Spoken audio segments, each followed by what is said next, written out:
7. Well, we missed one, so I don't even know. 19? You say a number. I think. Yeah. Yeah, I think it's supposed to be 20. But I think it's the 19th we've done. Oh, okay. I think. So this is our start. Actually, you're going to probably record all that, This keep it being- and use it, being because we don't recorded. even know what We don't even podcast know. number we're on. We do know that we recorded a podcast last week, and just thousands and thousands of people contacted us to let us know that they missed it. I Right? believe I got one. Yeah, somebody did. Actually broke our server. Well, Something about we didn't have any audio, and the video wasn't. It's just us sitting here. So yeah, well, I mean, the video was probably really good. It's just they couldn't hear us. well, So yeah. With 2 microphones were out. I don't know which ones they were. The problem is we were trying to record. how do you not know which ones they were? Did you watch it? I did. Well, I went to edit it, and it was wrong. You couldn't hear you, I think, and I think it was you and Blumker. You couldn't hear. I If you don't couldn't hear me, there was not much content. So I had to say that after he did his intro. Hey, so anyway, let's jump in because People are navigating away at this point. yeah, we've not got any audience left, but we're going to talk anyway. This is going to be a lot. Andrew just shared with us that David Platt has 12 hours of audio content on what we're trying to cover In 30 minutes. in one weekend. Yeah, and you guys are good, but wow, that's a lot. And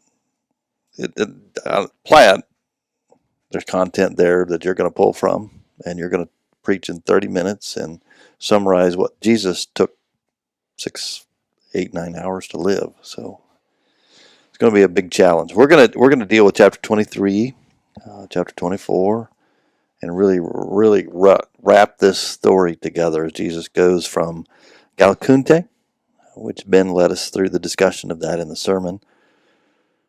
The place where Peter denied Christ and spent the night somewhere, probably there in a dungeon, is the indication in the church.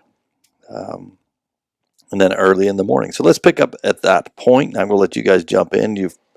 Did you listen to all 12 hours of Platt? Negative. Okay. No. How much have you listened to? I haven't listened to any of it yet. About 4 minutes. I just went and That's all I you wanted need. I wanted to see how much stuff was out there because this is such a common story, right? Like Jesus cross, it's the Easter message every year, and I was just thinking, man, this is the pinnacle of Christianity. Like, so doctrine of man, salvation, God, everything hinges on the cross, and it's such a common story. I just wanted to see what was out there, so I just did like a Google search of the cross, right?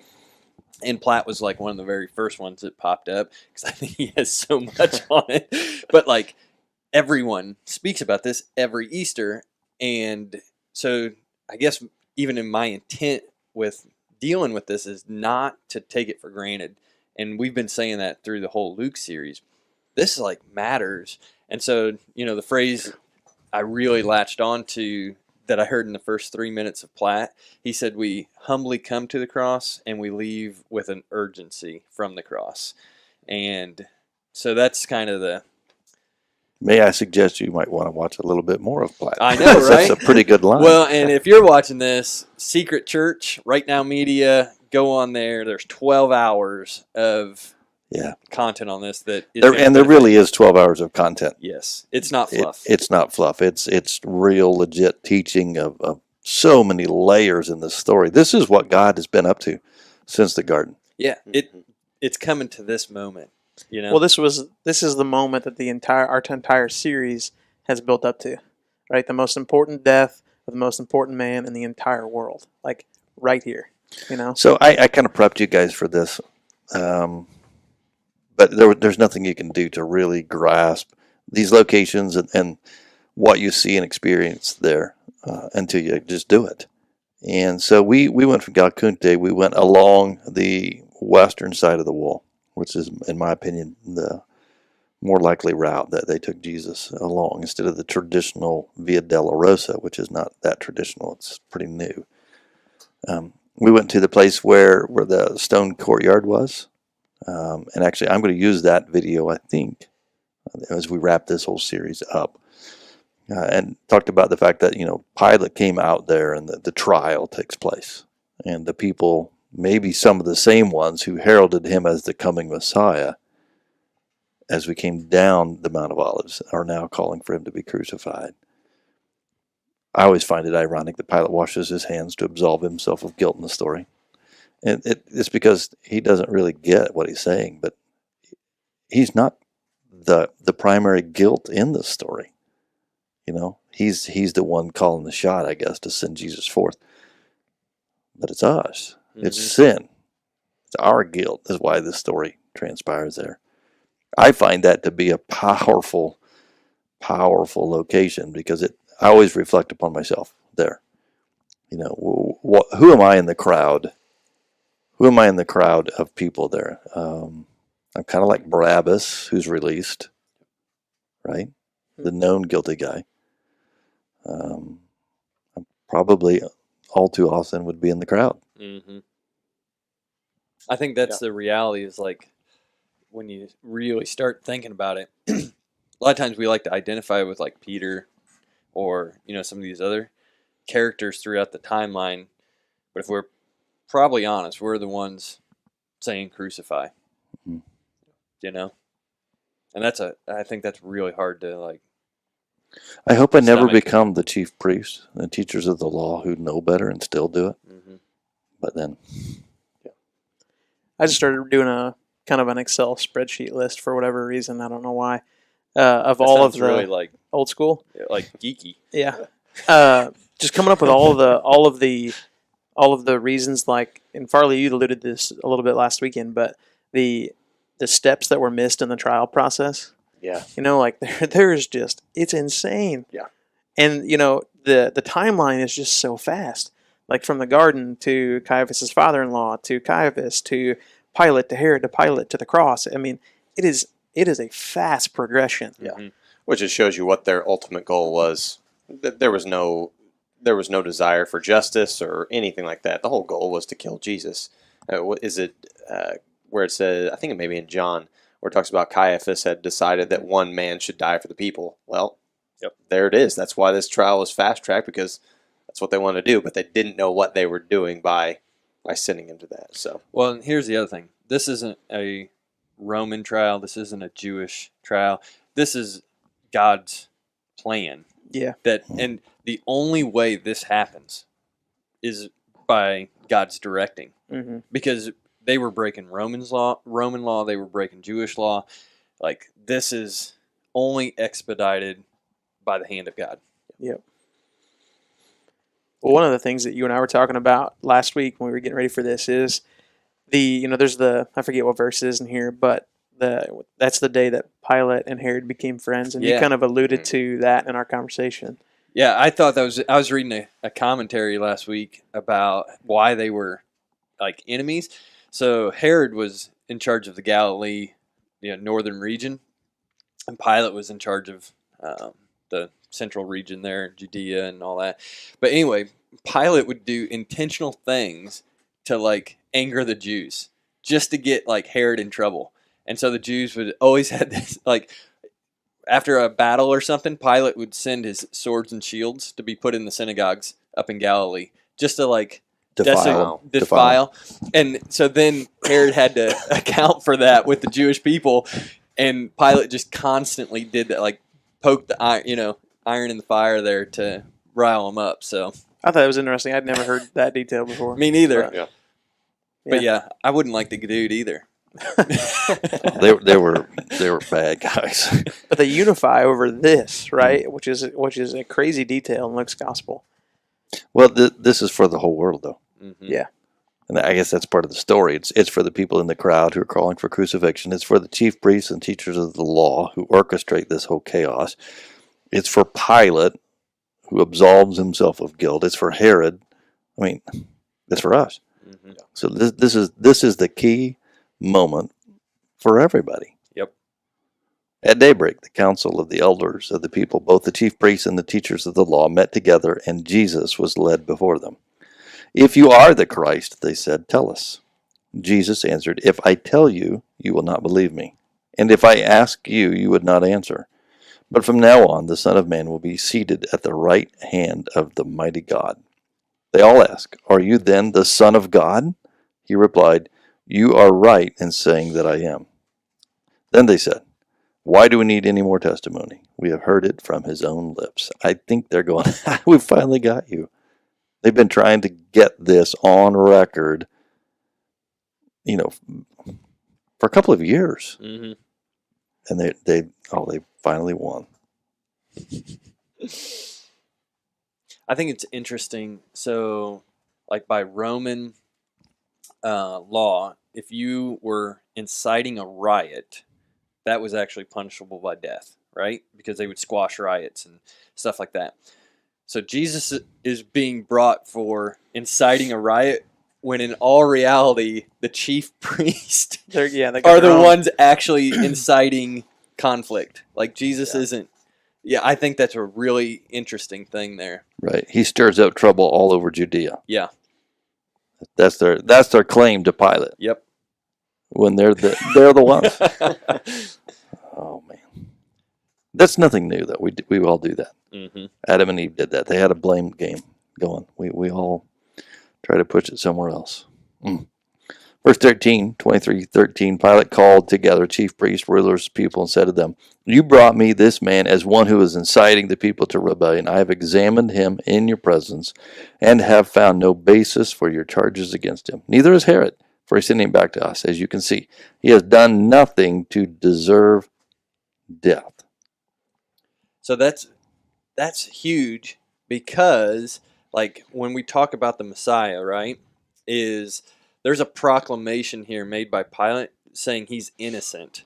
Mhm. And so the Lamb of God that takes away our sin, perfect sacrifice, is even identified by a Roman official as being innocent. Like, it is obvious. And so it's once again just another testimony of how God's working this out for all people, for all time. He's innocent. And it's in his place, he releases Barabbas, a known insurrectionist and murderer, Mm-hmm. and crucifies the man he declares to be innocent. Well, then they keep asking, right? And he says, "Why?" Like, I found no reason. Mhm. Then he goes to that punishment moment, right? Cat o' nine tails, that whole. And I probably I'm a detail guy, so I like to spend way too much time in that. But, I mean, just to hear like Platt or John Piper or any of those guys describe this moment, man, it's heavy. I mean, to live through that and then go back to the Pilate and then to take the crossbeam and to walk it about a half mile. I mean, he knew where he was going, Mm-hmm. even in all of this pain. So, And it comes back to the garden, not my will, but yours be done. Like, we hit on that a couple weeks ago, but that set his feet on the path of truly obeying the Father, of becoming the perfect sacrifice. There's a term, penal substitution, which is a big churchy word, but like that idea of he took our place by fulfilling the will of God. That's a huge deal. It wasn't just, and this issue gets really complicated because people sometimes say, well, like it was just the man side of Jesus that died, or it was just a God side of thing where like he didn't really die. No, this is like, Yeah. It's the theological mystery of the cross, in essence, of both human, 100% human, 100% God, taking away the sins of the people for all eternity by doing the will of the Father. Like, he knew what he had to do, it's heavy stuff, Oh, it's heavy. Simon has to carry the crossbeam because he's this process at this point has left him so beaten and weakened that he can't go on. And we were talking about this too. Cross would have been what, about 100 pounds? They said 150. From what I've Probably read, just the crossbeam, Right. right? just the Mhm. beam, 75 to 125 pounds is Mhm. kind of what they think. And there's some debate as to, and different theologians, scholars say different things. Some people say that he would have had that tied to him, like in his shoulders. What do you guys think about that? I mean, I know that's just a small detail, but it's not for when he falls. Yeah, Right. except that when Simon carries it, Yeah. So if he's tied up to it, he'd have to be released. I know I was in the museum there, the Israeli museum, and they have a heel bone from this era, not Jesus's, but from this era that has a spike through it. Mm-hmm. So they took the feet and placed them on the sides, or turned one of the two, turned the knees so that and drove that into the base. So they got the crossbeam that he's carrying placed upon that, and then nailed in place. I think too, like, at least for me growing up, I had a picture of like the cross setting, right? The three crosses, High one up on a hill. yeah, and you Yeah. kind of like sunset over the background. It's kind of like this, The like, one you see. Almost romanticized. yeah, Yeah, it is. like no, It's a horror movie. Yeah, Well, the thing is, everybody thinks like, oh yeah, Jesus was high on this hill, Mm. but the reality is, crucifixion was invented 700 years before Jesus by the Persians, and it is eye level. Mhm. Like we're talking, People are Jesus- spitting on him. People are spitting on him. We're Right. talking, he's looking into your eyes, and it's all an intimidation factor, right? Yep. Rome wants every single person to walk by there and say, "Don't do what he did." And so, it's bloody and it's gruesome. MacArthur says that the Persians invented it, but the Romans perfected it. Yep. Yeah. I mean, they would take a seat and they would put it on your buttocks to make sure that this would last as long as possible. Jesus died quickly in comparison, in comparison to yeah. many. Some say it lasted 9 days. and not everyone died from crucifixion either. Yeah. Yeah. Well, They would take some people down. They've lived. Wow. yeah. One of Josephus the- writes about that. Josephus also mentions that there's a battle, and I can't remember off the top of my head which one it was, but 6,000 men crucified in one day, stretching the length of 120 miles Wow. during a battle. When you think That's about from here to St. Louis. you think about how far the Roman Empire was spread out in that day. Well, how are you gonna maintain control over that large of a space? Intimidation. Yeah. And that's what crucifixion was. It's One kind of of a the- billboard of We're in charge. we're in charge. One of the New Testament, I'm listening to a class from a college. New Testament professor who we all know, Mark Moore, was talking about this moment, and he was talking about how it is very possible that Jesus, from a young age, saw a Roman crucifixion and would have known, like, that's where I'm headed. Mhm.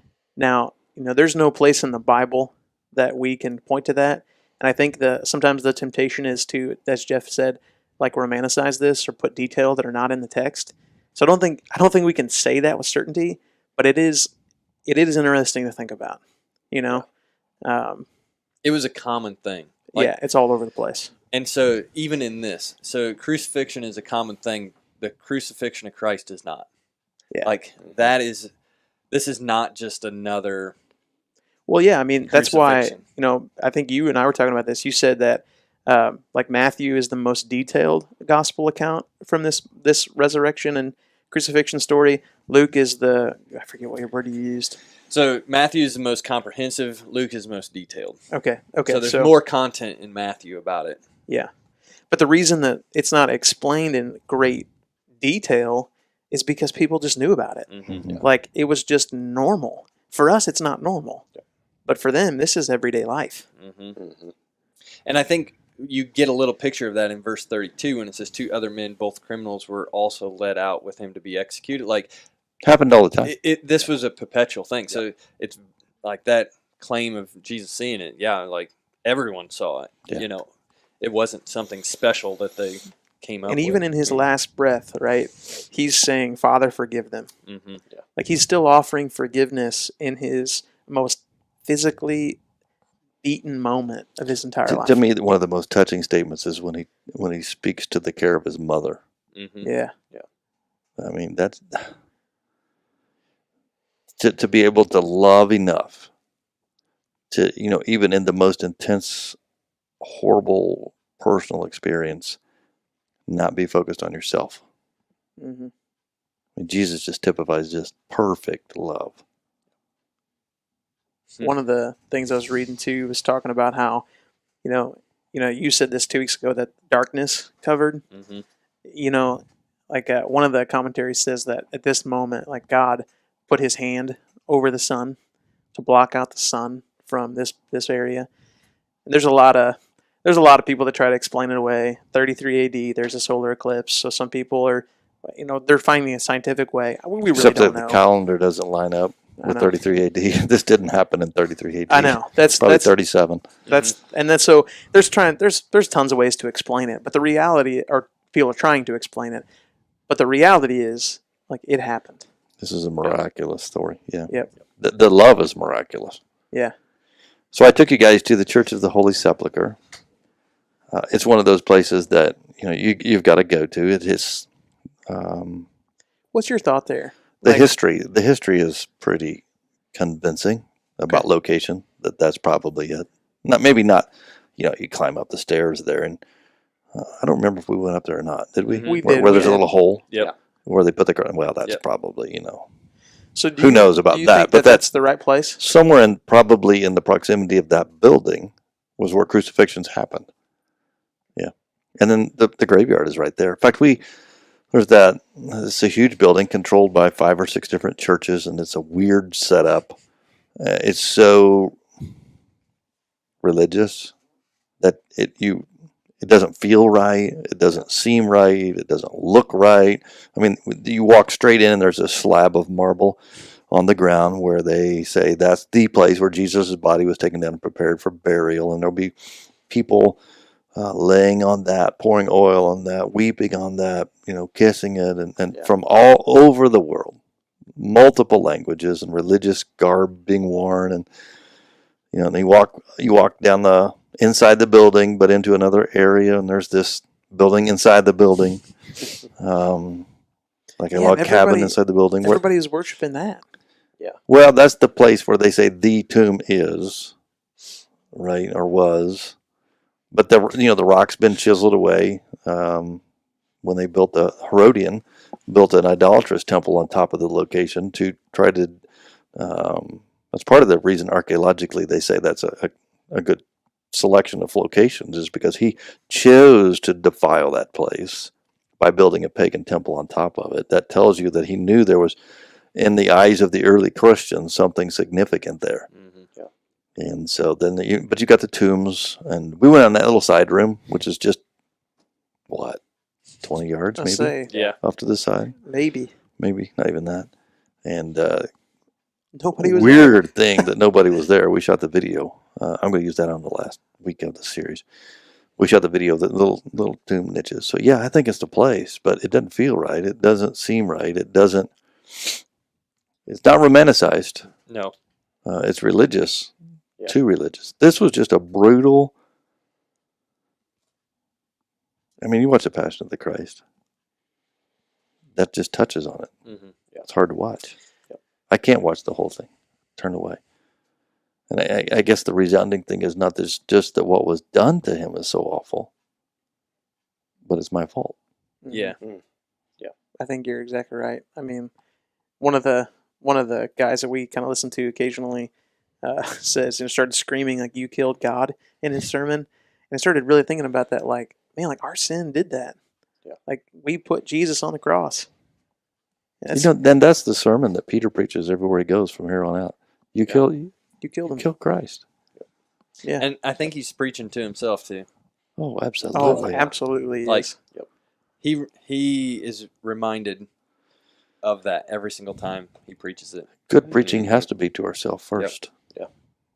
And I think for us, like even looking at the cross, until we come to the realization, like we are the ones who put Jesus on the cross, like we are the ones yelling crucify, we won't understand the magnitude of the grace of the cross.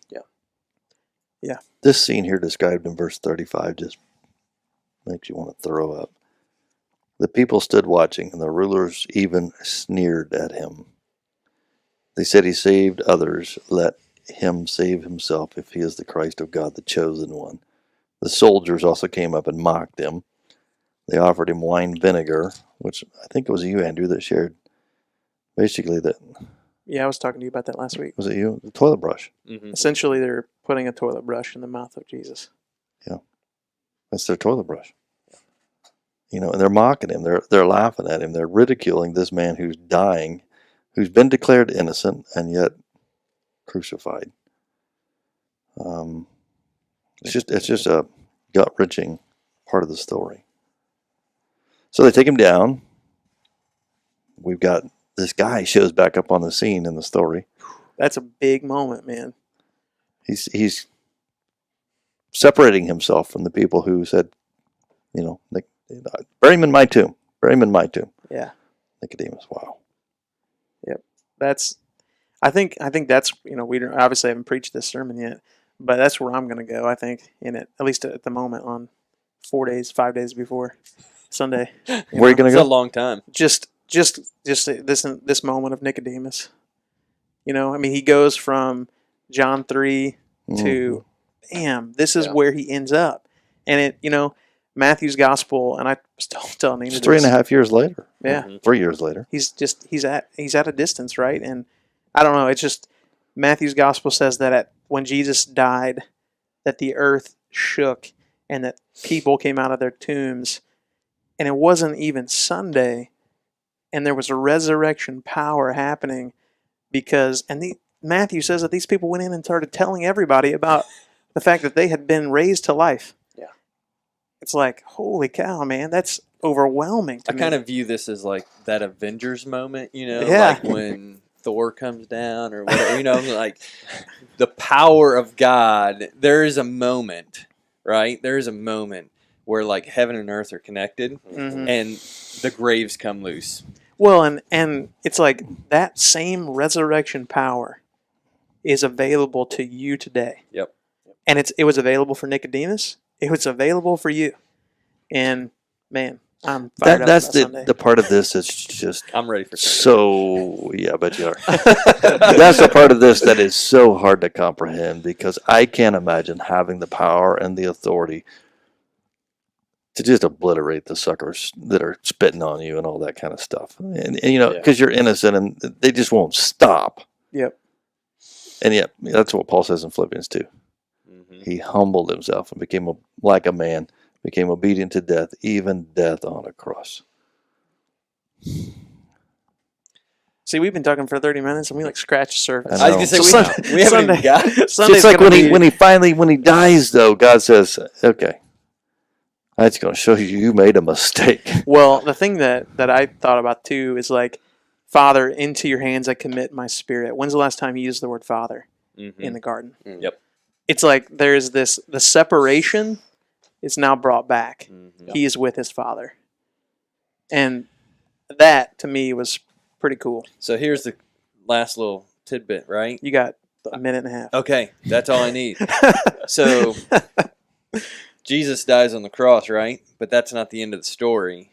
And I think whenever we study Revelation coming up next year, right? Are you dropping that bomb right I'm just now? saying there might Wow. be a little hint. There might be a little hint.